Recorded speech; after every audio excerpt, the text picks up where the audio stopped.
ગુજરાત વિદ્યાપીઠ સંચાલિત જન શિક્ષણ સંસ્થા અભેન્ટી વલસાડ દ્વારા વલસાડ સ્પોર્ટ્સ કોમ્પ્લેક્સ ખાતે પ્રદર્શન સહ વેચાણ મેળાનું આયોજન કરવામાં આવ્યું હતું। આ કૌશલ્ય મેળામાં સંસ્થાના તાલીમ મેળવતા તાલીમાર્થીઓ દ્વારા તૈયાર કરવામાં આવેલી વિવિધ ચીજવસ્તુઓનું પ્રદર્શન તથા વેચાણ કરવામાં આવ્યું હતું। આ પ્રદર્શન મેળામાં કેન્ડલ મેકિંગ તેમજ હેન્ડ એમ્બ્રોઇડરી, પાપડ પિકલ, ફેશન જ્વેલરી, જૂતા ક્રાફ્ટ, ફાસ્ટ ફૂડ સહિત વિવિધ ટ્રેડની સુંદર અને ઉપયોગી પ્રોડક્ટ રજૂ કરવામાં આવી હતી।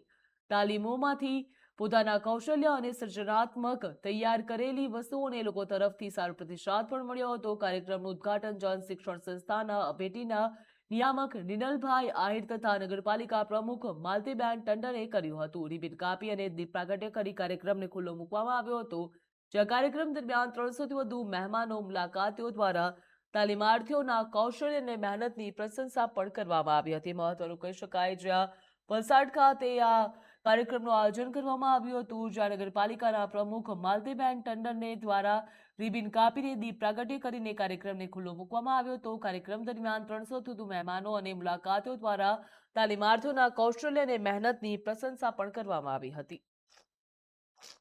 આજરોજ કૌશલ્ય મેળાનું આયોજન કરવામાં આવ્યું હતું સ્પોર્ટ કોમ્પ્લેક્સ વલસાડ ખાતે, જેમાં સંસ્થાન દ્વારા આપવામાં આવી રહેલ તાલીમાર્થીઓ દ્વારા 15 જેટલા સ્ટોલ ગોઠવવામાં આવ્યા હતા, જેમાં પ્રદર્શન સહ વેચાણનું આયોજન કરવામાં આવ્યું હતું।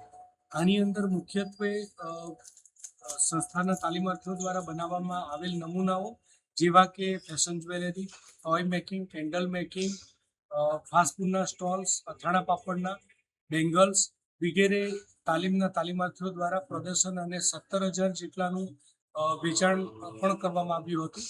આ મેળો યોજવાનું મુખ્ય કારણ એ હતું કે લોકોમાં પ્રચાર પ્રસાર થાય, સરકારી યોજનાનો લોકો સુધી પહોંચે અને એ લાભ લેતા થાય અને રોજગારી મેળવતા થાય, મૂળ હેતુ એ હતો।